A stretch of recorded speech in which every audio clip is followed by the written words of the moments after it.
what they termed as increase in the tax from 200 to 800. They also address each local government they stop over, they probably pay 800. So this is an issue we wanted to clear out.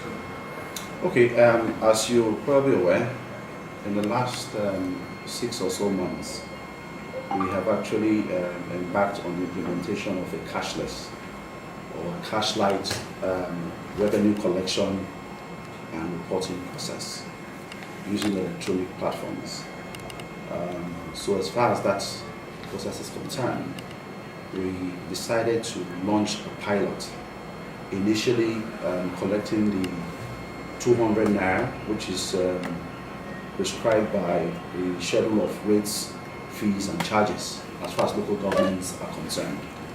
Having now developed that platform and ready to extend to other informal sector mobile business operators, we have introduced the other elements of taxation that is due to government. They are not new. We are only now collecting them on this platform. First of them is the personal income tax, which as prescribed by law is 200 naira for this category of citizens who are actively in business.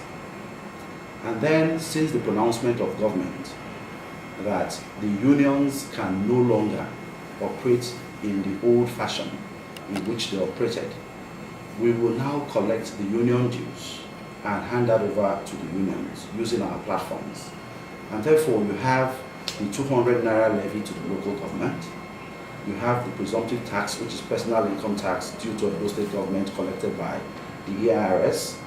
And then you have 400 naira, which is the union dues that is being collected on this platform to be remitted to the unions. As far as straddling between across local governments is concerned, if you are an operator in one local government, but in the course of carrying your passengers to their destination, you pass through other local governments, there is an extension ticket which has to be paid for transiting or doing business in that other local government. And that particular extension ticket is 200 naira.